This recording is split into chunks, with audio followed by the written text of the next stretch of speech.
Hey everyone, it's Danielle popping in here for another video. So today's video is partner picks my next read.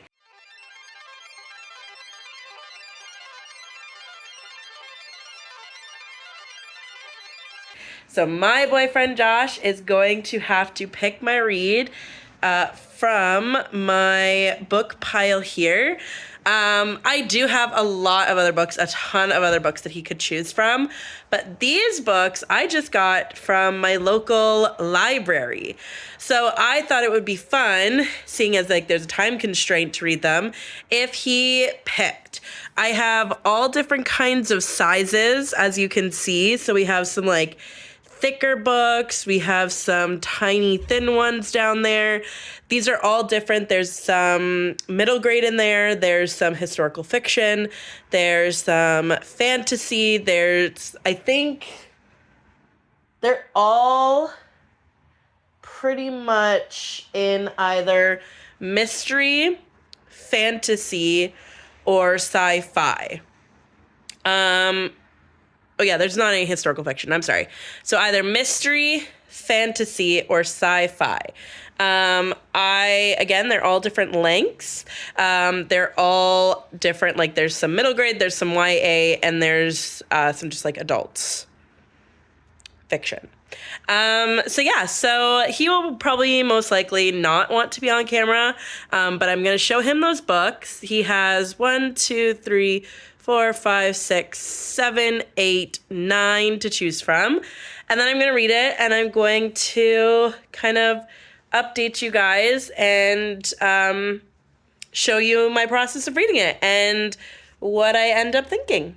So let's go. Hey everyone, so I am here with my husband and my daughter. I'm playing Pokemon. And my husband is actually going to pick a book off my TBR. And and then that's the next book I'm going to read. For today's video, I have compiled a stack of 10 books. I'm going to let Brandon, my boyfriend, look through them, and out of these books, he's going to decide what my next read is. Let's see what he picks. Okay, Josh has made his selection. We have Beyond a Reasonable Doubt by Ellie Alexander. It is a murder mystery. It takes place in a town in Leavenworth, Washington.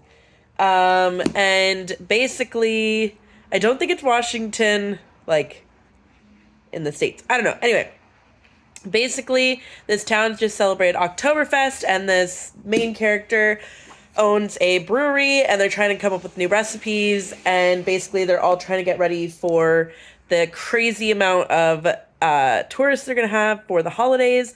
And then a guy running for being a mayor is like, nope, we're going to pass a policy to ban all alcohol. And then he shows up dead because somebody didn't like that very much, I guess. And yeah, I'm excited. It's a murder mystery. I haven't read a solid murder mystery in a long time. I've been on a kind of fantasy kick, so I'm really excited to read a murder mystery. Print is quite on the larger side, which is greatly appreciated, and it is less than 300 pages, so I'm definitely probably going to fly through this. Awesome. And it's about beer, so it made me think of Josh, so I think that's why he picked it. Babe, is that why you picked it? He didn't answer, but that's okay. All right, let's get reading. Okay. I picked 2. James and the Giant Peach Emoji. No, I'm kidding. Do this one. Thorn Hedge by T. Kingfisher. Awesome. I'm back. Brandon's gone through the entire stack, and he decided to go with A Conspiracy of Bones by Kathy Reichs, and that's going to be my next read. So stick around, see what Ashley's reading, see what Danielle's reading, and see what I think about this.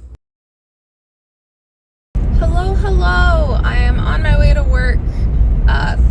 Thankfully, it's finally not winter, so I'm not driving in the dead of night. I have just started A Conspiracy of Bones by Kathy Reichs. I'm literally only on chapter 4, so I am looking forward to seeing how the case happens. So far, the only dead body has been a dead goose. Not exactly the kind of dead body that this story is going to be covering. So I'm looking forward to seeing what Temperance Brennan has to go through. All right, so checking in, I have made it to page 53 of Beyond a Reasonable Stout. So the mayor guy died, and they're accusing this lady who, so there's like 2 candidates for mayor, and this like really shy girl, and then this guy who wants to basically enforce prohibition. And right now, the lady who is supporting the lady candidate got arrested because she basically threatened the guy, and there was like a whole like mob thing that happened. But yeah, my thoughts so far, it's very simple. I will say very simple, very small town. I'm interested to see how our main character becomes involved in solving the murder. Because right now, like, she is not a member of like the police force or anything. And I have read mysteries like this, very similar, before. I've read, where's my mystery section? Okay, so these 2 right here, are getting very similar vibes. So those are Claire Chase's, mystery books. And I got very similar vibes in those ones. It's like this girl in a small town, and then she gets roped into solving it, not because she's a suspect or anything, just because like people trust her and like are confessing things. I don't know. But our main character, Sloane, she is a lady that runs a brewery. I think she runs it. That's a bit confusing, her relationship with her friend, and if he runs it or she runs it, I'm a little bit confused. But I love that it is trying to empower women who are in the brewery workforce. And it's kind of cool because I have a family cottage and there are tons of breweries around. I am not a big beer drinker. But like I've been to breweries before, like because they always have like a restaurant attached. So it's really, really interesting. Also, the amount of like beer knowledge that I have gained in the first 52 pages, like, whoa, crazy. Also, like the dedication to German culture in this town. I get it. Like basically the founders, they came from Germany and like they brought their culture and were like, we could totally make this like a tourist attraction. So totally get it. But yeah, I think right now I'm at the point where like I'm noticing this is not going to be one of those deep thinkers. This is just going to be one of those that is a very simple, easy read. Not that that's a bad thing. I'm really excited about that, because it's going to be awesome to kind of have a more simplistic read. And it's really a fun read so far, to be quite honest. So, yeah, I am excited. We are, I believe, the last time I checked, it's 20%, I think. We're 20% of the way through.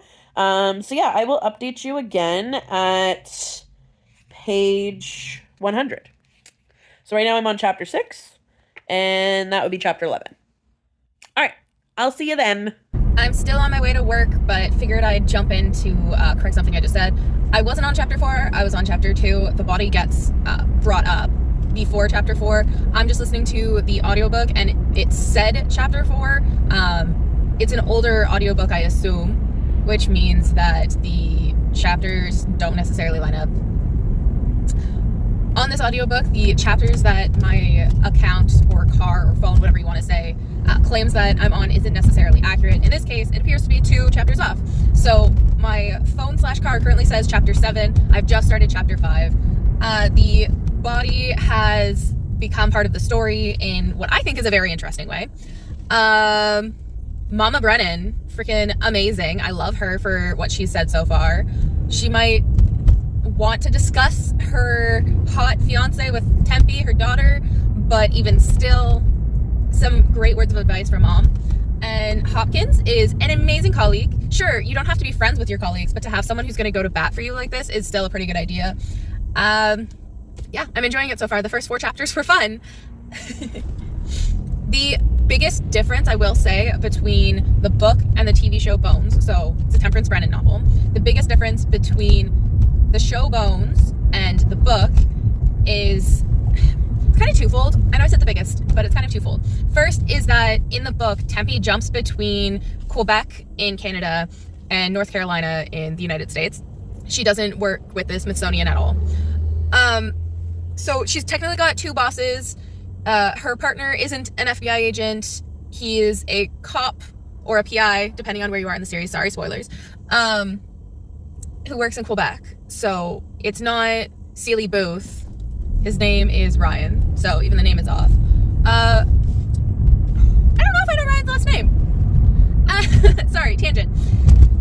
I will also say that there are things about Tempe's personal life that are different. Like, she doesn't have a brother. She's got a sister named Harry. She's got a daughter before the book even starts. She's been divorced. So, like, the personality of the main character is different in the book than the TV show. I like both. I've always liked both ever since I found out that there were books and I read my first one. I think that both Temperance Brennan personas are great. I don't know, dude. I was gonna say something and I forget. So we're gonna sit here. We're gonna figure out what I was gonna say as I slowly make my way to work. I remembered what I wanted to say. Listening to this book reminds me why I studied anthropology. I love it. The discussion about, well, it sounds pretty morbid, but I love it. The discussion of the victim, the decomposition, the cellular structure, and being able to mentally picture what's going on, how the body is injured, the state that it is, that's something I find cool. A lot of people are going to find gross. I apologize if you're one of them. I really like this type of thing. While I didn't end up going into the field, I only ended with an undergraduate degree in anthropology. I freaking love this. If I ever decide to go back to work, if I decide to switch careers and no longer have the desk job that I have, chances are I'd be going back to school to get a master's in anthropology, possibly further schooling from there. Yeah, anthropology is something that I've always been interested in. Like, well, since I first watched cop shows as a kid, that's something that was super interesting before I even knew what forensic anthropology was. So it's been a number of years since I've read a Temperance Brennan book, but I'm loving it. I don't know why I haven't touched them in so long. Well, I did read one last year, so that's a lie.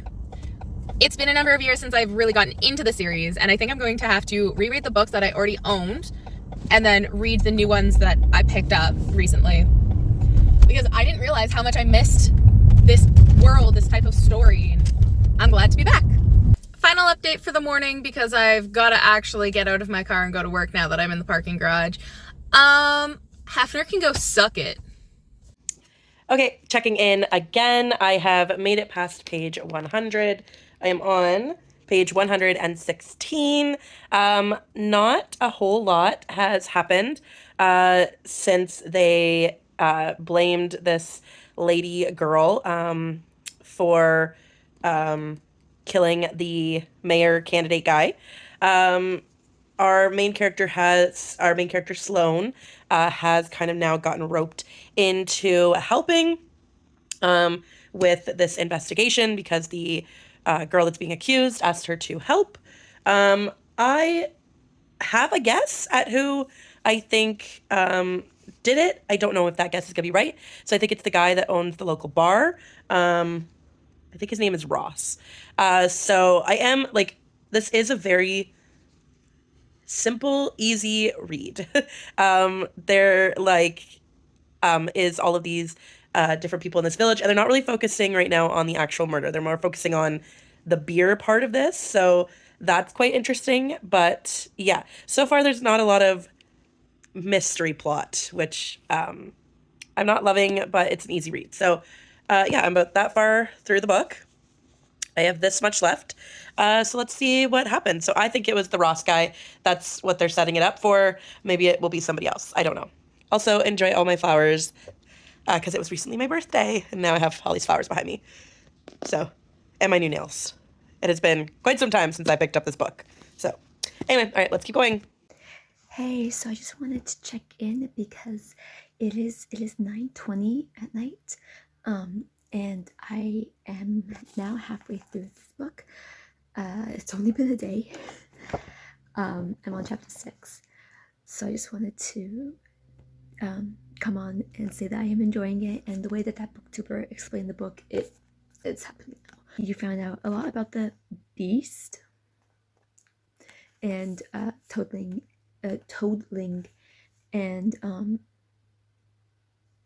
and why she's protecting this keep. It's not a castle, it's a keep.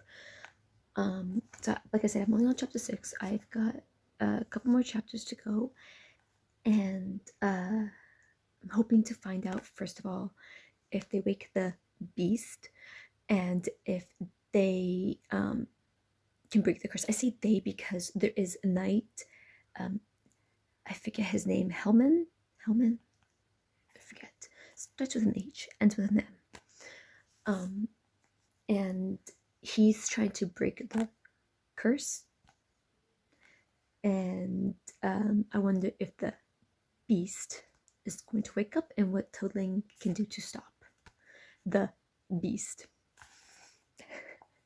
Read the book, you'll find out why I'm putting quotes around the Beast, because I don't want to give anything away, but it is quite good. I'm enjoying it, and next time I tune in, I'll probably be done the book and I can give you my full idea review. There we go. I'm sorry, it's late, I'm tired. Probably finish this book tomorrow, but yeah, next time you see me, it will be to wrap it up.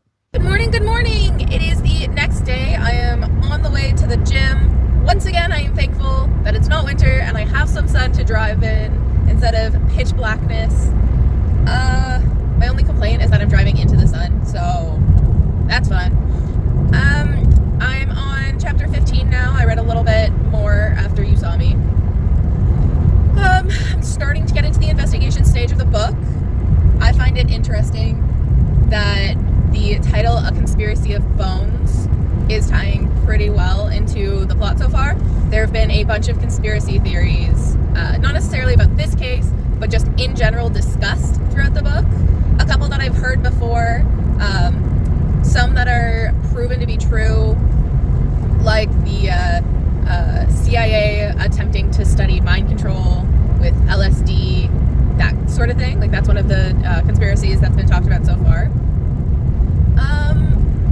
We think we know the identity of the body, learning more about why the body is there, who this person is, what he was doing before his death, that kind of stuff. And I'm gonna let you go so I can get back to reading.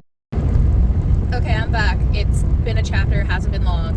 I'm gonna have to do more research on my own, but growing up, I watched a TV show called Stargate SG-1, and the spin-off series for it, like Atlantis and Deep Space Nine? No, whichever Deep Space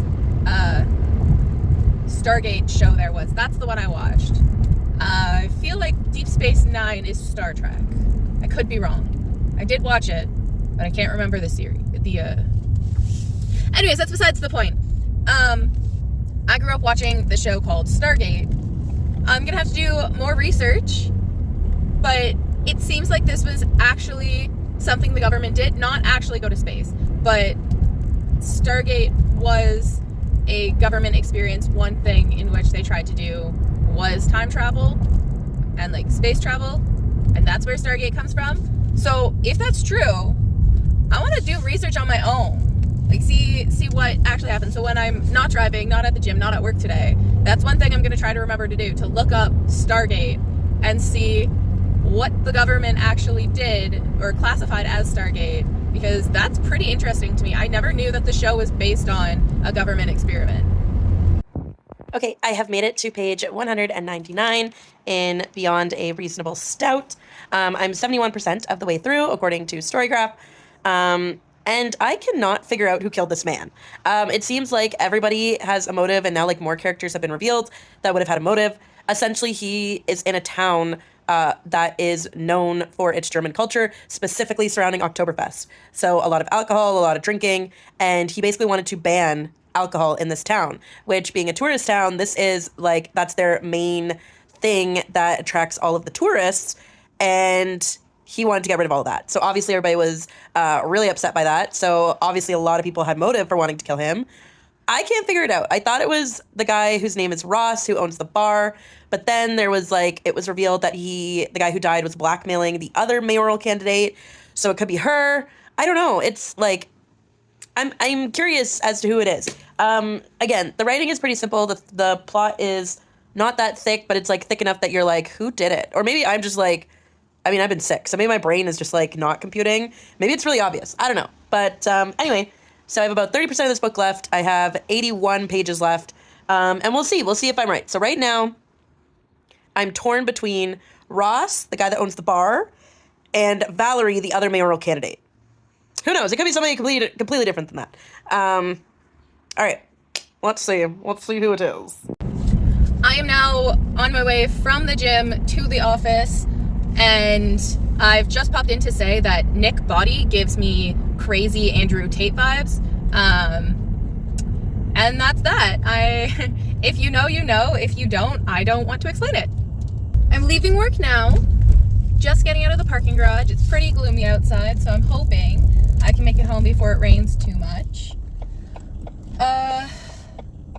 Haven't read much in the office today. I think I got like a chapter and a half done, but I did just want to pop in and say that it's crazy the amount of chaos that Tempe can get herself into.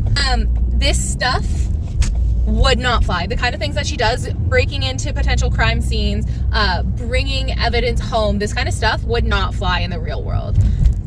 Talking about someone else in this story causing a case to go to mistrial because of something that they've done, and then pulling this. Oh my god, the hypocrisy. It makes for a good book, don't get me wrong, but like none of this would fly in the real world and result in anybody still having a job. Like, it's bonkers. Anyways, I'm going to turn the camera off, turn the audiobook back on, and make my way home. Hey, I've just gotten home. I've listened to another 5-ish chapters of the book. Don't know what that relates to in page count because I don't physically have the book on me right now. I am sitting in my car because it's raining cats and dogs and I don't want to get soaked. So we'll see how long more I get to sit here and listen to the book. One thing about me is I can listen to murder stories, no problem. I will happily listen to a story about death, how this person died, if it was gory, who did it, all of these things. But I cannot abide by a pet dying. Not to say that a pet has died, but one is sick. And I will honestly say my eyes teared up a little bit. I'm enjoying the book so far. That's all I've got, and I'm gonna let you go and continue to read in the rain. All right, y'all. So I finished Beyond a Reasonable Stout by Ellie Alexander. I was not correct in my guess of who it was. That's a little bit of a spoiler, but I won't say anything other than that, because in case you would like to read the book. But I knew that it was part of a series, but when I looked it up on Goodreads, you can read them all as standalone. However, it appears that there is an underlying story that is continued in the next one. So when I go back to, I apologize, I'm clearing my throat so much. I am getting over being sick, so I apologize. That's going to be really annoying. But yeah, so when I go back to the library, I think I'm going to look for the next one to see if they have it, because now I would like to read that solution. Also got my nice Stitch Squishmallow that I have just purchased to read. It's super cozy, so that was really nice to finish off. But yeah, so I finished it. Really great pick by Josh. I told him that I definitely think that he should read it because I think it would be something that's interesting. It's a nice little romance. No, romance. It is not a romance. A nice little mystery that I think was super easy. I would give it a 4-star. The beginning was kind of slow for me, but I did think that it picked up right at about 100 pages. It's a shorter book. Chapters were really super short. So definitely an easy read. So I would say 4-star. Hey everyone, so I'm just coming on here to say that I finished Thorn Hedge. This is the book that my husband picked out for me, and I started it yesterday and finished the rest of it today. This is a very quick and easy book to read. It is very short. Absolutely loved it. So the booktuber that explained this book, that I watched explain this book, she was right. It's amazing. And it's a Sleeping Beauty retelling, and it's about this girl named Toadling who is protecting this keep, and inside the story say that there's a Sleeping Beauty in there, but it's actually a Sleeping Beast. Anyway, but it's really a good book. It's very small. The chapters, for a book that only has 9 chapters, and usually they're like super duper long, they're not. They're a good size, a decent size, and very quick. So if you are in a reading slump, I would consider picking this up. I mean, if you like retellings, like I said, this is a Sleeping Beauty retelling, and with a twist though, and the ending, it's not like in a way the reader can just think about like what happens afterwards, because the way it ends, it does like leave room for the reader's mind to think about what could happen. I don't want to spoil it, so I'm hoping that makes sense. But yeah, it's a really good book. So if you are in a reading slump, or you don't want to read a long book, then pick this one up. So Thorn Hedge by T. Kingfisher. And it's really good. Like I said, I finished it in 2 days. You could probably finish it in 1 day if you don't have anything to do. So yeah. I finished it. I really enjoyed my time in this world. I will say though that this book, in addition to dealing with death and murder and decomposition and all the gross stuff that forensic anthropology deals with on a regular basis, it does also deal with stuff that has to do with kids that is absolutely freaking disgusting. The good guys win. I will tell you that. The good guys win. It does, however, deal with child kidnapping and murder and pornography and the selling of it, the owning of it, and all that disgusting stuff. Again, good guys win, so there is that. I really enjoyed my time in this world. I knew I would, but I really, really enjoyed jumping back in to spend time with Tempe.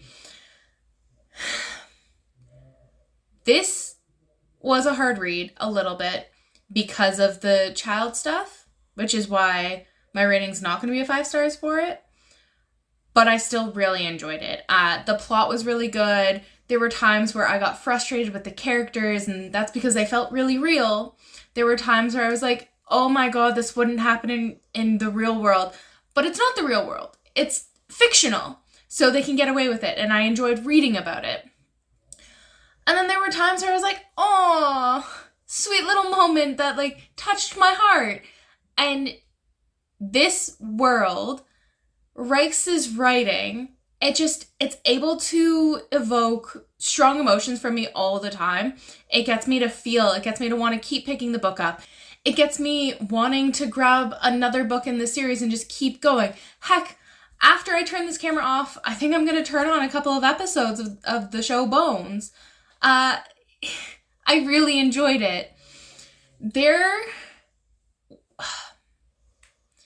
At the end of the book, when we get the author's note, Kathy Reichs talks about how she was diagnosed with an aneurysm, and while she's not as scared about it as Brennan or Temperance, whatever you want to call her, not as scared as the character in this book, it is something that like she was able to draw from real life for.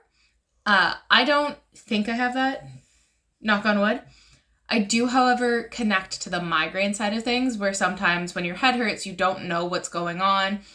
I only see auras. I don't see any other psychedelic stuff, but I can understand why, if you've got like a known medical condition, that your brain not doing what you expect it to do could make you worried, or even if you see something that's unlikely, being worried about that. So I didn't relate to it, but I empathize. I can definitely understand why that would be hard and heartbreaking.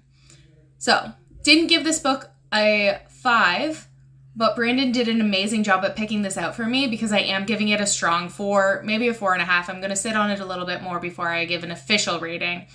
But my goodness, I enjoyed this. I am so happy that this is the book that he picked for me to read. All right, so I'm sure we will have an outro for this video, but if not, thank you for coming along on Partner Picks, our next read. Josh knows how much I love mysteries, so he did a really good job picking this one. I hope you enjoyed watching all of us read the different books that our partner picked. And as always, comment down below what's going to be your next read. How are you going to pick it? Are you going to do like a TBR jar, a wheel spin? Are you going to have somebody pick it for you? It doesn't need to be your partner. If you don't have a partner, that's fine. Maybe it'll be a friend. Maybe it'll be a sibling. Maybe it'll be a parent. How are you going to pick your next read? And as always, check us out on our socials. We have a TikTok. We have an Instagram. We want to make sure that we post often on there. So definitely check it out for some behind the scenes. And as always, we will see you in the next one. Bye. Happy reading. Bye.